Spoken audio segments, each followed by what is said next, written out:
Portugal e República da Coreia, ou Coreia do Sul, defrontaram-se naquela que foi a segunda jornada da fase de grupos do Mundial Polónia-Suécia 2023. Depois de uma derrota diante da Islândia, Portugal tinha a obrigação de vencer este encontro para não só garantir presença na fase seguinte na main round, como ainda deixar em aberta a luta pelo segundo lugar do grupo D. Portugal cumpriu, venceu a Coreia do Sul por um resultado de 32-24 e nós neste vídeo vamos analisar tudo aquilo que se passou neste jogo. Mas antes disso, olhar para a situação em que ambas as seleções se encontravam à entrada para este encontro. Apesar do teórico desequilíbrio entre estas duas seleções, quer Portugal quer a Coreia do Sul entravam para este encontro em situações bastante similares. De um lado tínhamos Portugal que vinha de uma derrota na primeira jornada diante da Islândia por 30-26, já do outro a Coreia do Sul que na sua jornada de estreia perdera diante da Hungria por 35-27. Por essa razão, quer Portugal quer a Coreia do Sul precisavam de vencer este encontro para manterem acesa a chama da main round. Olhando então agora para aquilo que foi o jogo, temos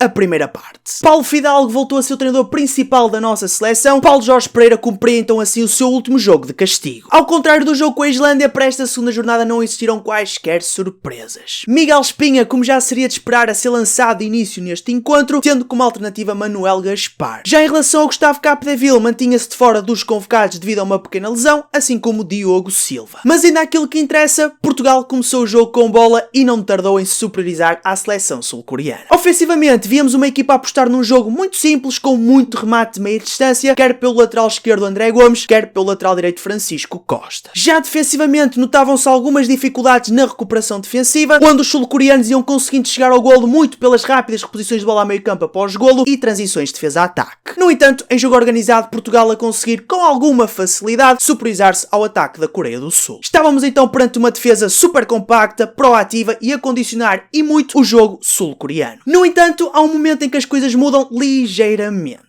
A partir dos 13 minutos, Portugal começou a falhar muito no ataque e defensivamente já não se apresentava tão compacto. Assim, e perante uma defesa demasiado aberta, a seleção sul-coreana foi conseguindo explorar aquilo que há de melhor no seu jogo, que é o trabalho de 1 para 1, o ataque à penetração e o jogo em troco pivô. E neste período o que é que nos ia valendo? Miguel Espinha. Miguel Espinha que nesta primeira parte, à semelhança do jogo diante da Islândia, esteve irrepreensível entre os postos. Até aos 25 minutos foi sendo um jogo de golo cá, golo lá, Portugal a conseguir segurar a vantagem de 2 golos, mas com muita dificuldade, e a Coreia do Sul a ser claramente a equipa que estava melhor no encontro. À entrada para os últimos 5 minutos da primeira parte e depois de já ter feito diversas substituições na equipa, quer na defesa, quer no ataque, Paulo Fidalgo gastou o seu primeiro time-out. Com este time-out, Portugal melhorou ligeiramente, o suficiente para ampliar a diferença no marcador em 1 golo e levar para o intervalo um resultado favorável de 15-12. Para os segundos 30 minutos, pedia-se a Portugal em termos ofensivos, simplicidade e jogo em troco pivô que na primeira parte não existiu. Já defensivamente, pedia-se uma equipa compacta, intensa e concentrada à semelhança dos primeiros 10 minutos de jogo. Na segunda parte, Portugal começa a defender e são visíveis algumas alterações na equipa. Iturriza, Cavalcante e André Gomes mantinham-se da primeira parte, no entanto, lançava-se no jogo Fábio Magalhães, Pedro Portela e Diogo Branquinho. Fábio Magalhães, que à semelhança do jogo diante da Islândia, foi aposta para a lateral direita, no entanto, foi através da outra lateral com André Gomes que começaram a surgir os primeiros golos da nossa seleção nestes segundos 30 minutos. André Gomes a destacar-se de longe como homem-golo da nossa seleção e ele que foi sendo sempre o grande desbloqueador do nosso ataque nas situações de maior aperto. Aperto este que não tardou em fazer-se sentir também na defesa, muito por mérito da seleção sul-coreana. Portugal que arranca esta segunda parte em termos defensivos bastante compacto e dinâmico, fechando muito bem o espaço ao jogo de 1 para 1 e ataque à penetração, no entanto deixou de condicionar o trabalho da primeira linha e tendo maior liberdade, a seleção sul-coreana começou a apostar no remate de meia distância e com sucesso. Aqui entrávamos num período complicado do jogo, onde a Coreia do Sul começou a apresentar uma maior diversidade do seu ataque. Além do remate exterior, começou a apostar no jogo para as pontas, no jogo em troco pivô e sempre com grande eficácia no momento de finalização. Por outro lado, tínhamos Portugal que na defesa não conseguia contrariar esta fluidez ofensiva sul-coreana e no ataque apresentava um jogo muito preso a ser decidido nos pormenores individuais. À entrada para os últimos 20 minutos e a vencer por 1 golo apenas, Paulo Fidalgo pede time-out e lança o 7-6. Um 7-6 com a aposta em Luís Frade a primeiro segundo do lado esquerdo e Alexis Borja segundo terceiro do lado direito. Já a primeira linha era composta por Rui Silva a central, Fábio Magalhães a lateral esquerdo e Miguel Martins na lateral direita. E é precisamente em 7-6 que começam a surgir os golos de pivô, com o Fábio Magalhães a ser claramente o jogador mais da nossa seleção neste período, com muitas assistências para golo. Mas se no ataque parecia tudo muito bem encaminhado, na defesa continuavam os problemas. Muitas dificuldades nas trocas defensivas, com a Coreia do Sul a apostar nas muitas sucessões de cruzamentos na zona central e com isso a ganhar o espaço para atacar os 6 metros e ou chegar ao golo ou conquistar o livre de 7 metros. Estávamos, portanto, num período em que o jogo ia-se pautando por um grande equilíbrio entre as duas seleções. Mas eis que entramos nos últimos 12 minutos de jogo. A partir dos 48 minutos e já com Manuel Gaspar entre os postes, a eficácia da Coreia do Sul no momento de finalização começou a baixar e assim tínhamos Portugal a dar resposta às grandes defesas do guarda-redes adversário, Jae-Yong Park. Manuel Gaspar, nesta reta final, a ser claramente a grande figura da nossa seleção em termos defensivos. Já em termos ofensivos, a entrada do André Gomes para a lateral direita foi decisiva, mais por uma questão de eficácia, e Portugal começou a criar um fosso no qual o marcador dizia respeito. Portugal que terminou o jogo da mesma forma como começou, muito bem na defesa e letal no ataque. Resultado final, 32-24, venceu a seleção portuguesa. Agora vamos olhar para as pontuações que eu atribuí a cada um dos jogadores que foram chamados a ir a jogo por Paulo Jorge Pereira e Paulo Fidalgo, tendo em conta o seu desempenho neste jogo. Começando pela posição de guarda-redes e excluindo Gustavo Capdeville, que não esteve presente neste jogo, temos então Manuel Gaspar. Manuel Gaspar terminou com uma pontuação de 8.5, foi o MVP deste encontro, pelo menos para mim. Ele que no período que esteve dentro de campo, aliás, ele é primeiro chamado a ir a jogo na primeira parte para defender um 7 metros, não estou em erro. Inclusive acho que é o 7 metros que ele saca e depois volta a entrar ali mais ou menos a meio da segunda parte, se não estou em erro, e é nesse período que Manuel Gaspar brilha. Nesse período Manuel Gaspar faz 8 defesas, 2 delas de 7 metros, e a contar com os 7 metros da primeira parte, e ele em 3 7 metros sacou 2, ainda que um desses 7 metros tenha dado golo porque houve ressalto e o jogador sul-coreano marcou. Depois temos o nome de Miguel Espinha. Miguel Espinha terminou com uma pontuação de 8.2, ele que na primeira parte esteve fantástico, fez 9 defesas, ainda lançou 2 contra-ataques e teve um 7 metros que não conseguiu defender, mas a pontuação de Miguel Espinha foi toda construída na primeira parte, ele que na segunda parte foi aposta, mas não esteve tão bem como na primeira, pelo menos não apareceu tanto como tinha aparecido na primeira, daí a tal substituição por Manuel Gaspar, e que substituição fantástica. O Miguel Espinha ainda fez mais uma defesa que o Manuel Gaspar, ainda lançou 2 contra-ataques que o Manuel Gaspar não lançou nenhum. No entanto, a pontuação de Manuel Gaspar é maior pelo impacto que ele teve no jogo, e ainda por cima numa reta final do jogo super equilibrado, foi muito decisivo o Manuel Gaspar, e por essa razão é que a pontuação dele é maior à do Miguel Espinha. Avançando, temos a posição de central. Relativamente aos centrais e começando por Rui Silva terminou com uma pontuação de 7.0. Ele que no cômputo geral do jogo esteve muito bem, apontou 2 golos, não falhou qualquer remate, teve sim uma falha técnica, no caso um mau passe, mas em contrapartida ainda fez 2 assistências para golo. Já Miguel Martins terminou com uma pontuação de 6.6, ele que no jogo apontou 3 golos, no entanto teve 4 remates falhados e estes 4 remates falhados pesaram um bocadinho na sua pontuação final. Teve ainda uma falha técnica, no caso também um mau passe à semelhança do Rui Silva, e fez ainda 3 assistências para golo. Indo agora à lateral esquerda, temos como primeiro nome André Gomes. André Gomes terminou com uma pontuação de 8.3, só não foi o MVP por causa de Manuel Gaspar, ponto final, à semelhança do jogo da Islândia, em que Pedro Portela não foi o MVP por causa de Miguel Espinha. Neste jogo os guarda-redes voltaram a superiorizar-se ao resto da equipa e André Gomes acabou por ficar na minha classificação, digamos assim, no segundo lugar. O André Gomes que terminou este encontro com 7 golos apontados, 2 remates falhados, nenhuma falha técnica e ainda fez 3 assistências para golo. Como nome que segue, temos Martim Costa que foi convocado, esteve no banco, no entanto não teve qualquer minuto, portanto não lhe dei qualquer pontuação. Avançando, temos o nome de Alexandre Cavalcanti que eu arrisco-me aqui a dizer, gente, fez o melhor jogo das últimas fases finais da nossa seleção que eu tenho acompanhado e visto com a maior atenção. O Alexandre Cavalcanti fez o melhor jogo de fases finais desde sempre, gente. Arrisco-me, digo aqui, se calhar depois de gravar este vídeo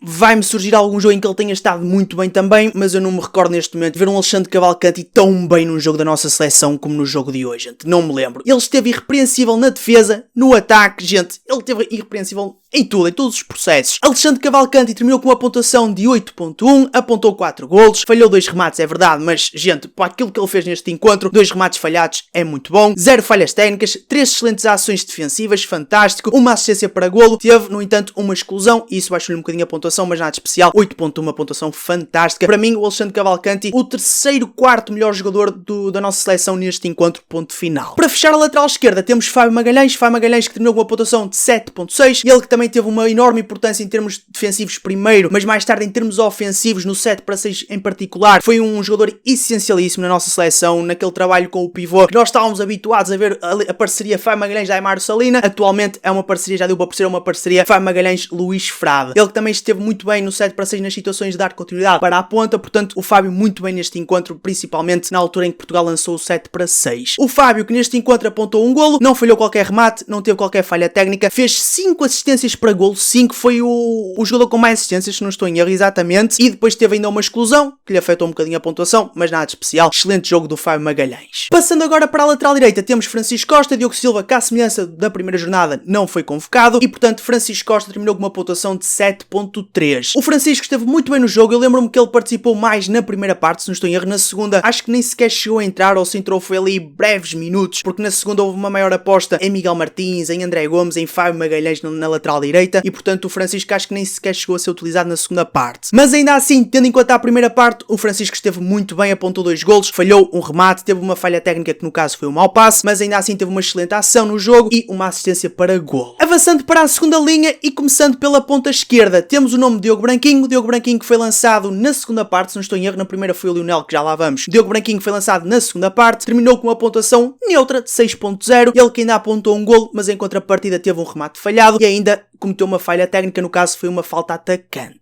Já Lionel Fernandes, que fez toda a primeira parte e um pedaço da segunda, esteve muito bem no encontro, à semelhança do jogo diante da Islândia. Lionel Fernandes terminou com uma pontuação de 7.3, apontou 6 golos, penso que 2 ou 3 foram de contra-ataque, contra-ataques muito bem metidos pelo Miguel Espinha, a dizer, e um acho que foi apoiado com o Luís Frade, se não estou em erro. Teve ainda um remate falhado, uma falha técnica, no entanto teve uma excelente ação no jogo. Indo agora à ponta direita, temos como primeiro nome Pedro Portela. Pedro Portela terminou com uma pontuação de 6.3, ele que no jogo apontou 2 golos, teve ainda 2 remates falhados e não teve qualquer falha técnica. Pedro Portela que foi lançado na segunda parte. Relativamente a António Areia, que fez toda a primeira parte, terminou com uma pontuação de 6.0, não apontou qualquer golo, assim sendo também acho que não teve qualquer remate, por isso também não teve remates falhados, e teve uma falha técnica que no caso foi um mau passe, mas a pontuação do António Areia foi uma pontuação neutra, porque ele defensivamente até esteve bastante competente, portanto manteve-se ali numa pontuação neutra. Faltou foi ser mais participativo no ataque, mas aí ele está sempre dependente do trabalho da primeira linha, do jogo da primeira linha e da forma como fazem a bola chegar até ele. Daquilo que eu me recordo, não tive oportunidades para poder ir para a baliza para finalizar e portanto não havendo essa participação no ataque, acabou por ter,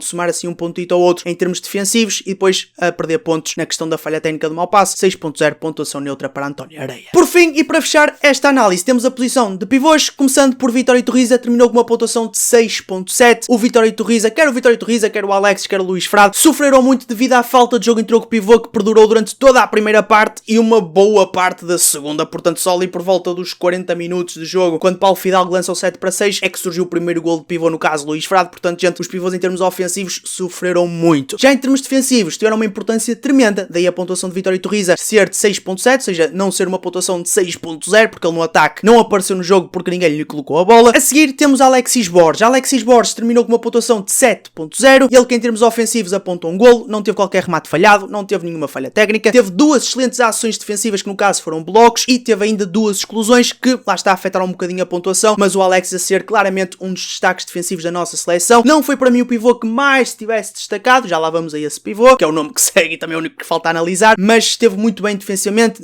não tão bem como no jogo da Islândia, portanto não se destacou tanto como no jogo diante da Islândia, mas esteve muito bem, cumpriu com o seu dever. Por fim, temos aquele que lá está, foi considerado por mim o melhor defensor da nossa seleção neste encontro, a par do Alexandre Cavalcanti, e vou colocar aqui o Alexandre Cavalcanti também. Temos então Luís Frade. Luís Frade terminou com a pontuação de 8.0, ele que em termos ofensivos apontou um golo, não falhou qualquer remate, não teve qualquer falha técnica, teve 3 excelentes ações defensivas, se não estou em erro, e ofensivas também, portanto acho que foram 2 defensivas e uma ofensiva, se não estou em erro. Fez 2 assistências para golo, que no caso uma delas, não sei se não foram, não, foi uma foi para o Lionel num contra-ataque e a outra foi também para a ponta esquerda, foi um último passe, mas eu já não lembro se também não foi para o Lionel, ou foi para o Branquinho ou para o Lionel, mas pronto. E depois teve ainda uma exclusão, pronto, que baixa ali um bocadinho a pontuação, mas nada de especial. Luís Frade muito bem no plano defensivo e ofensivamente, quando a bola lhe chegou, que finalmente chegou aos 40 minutos, foi eficaz, marcou o golo, fez o mais importante que era marcar e portanto esteve muito bem no jogo. Para mim, o melhor defensor da nossa seleção neste encontro, a par ali do Alexandre Cavalcanti. Pronto, guys, está analisado então este jogo Portugal-Coreia do Sul. Portugal garantiu então o acesso à main round, falta saber se será no segundo lugar ou no terceiro. Neste momento a Hungria venceu a Islândia, portanto eu não sei como é que estão as contas do grupo, devemos ter a Hungria em primeiro, a Islândia em segundo com os mesmos pontos que Portugal, mas no confronto confronto direto melhor que Portugal ou à frente de Portugal, e depois a Coreia do Sul já arredada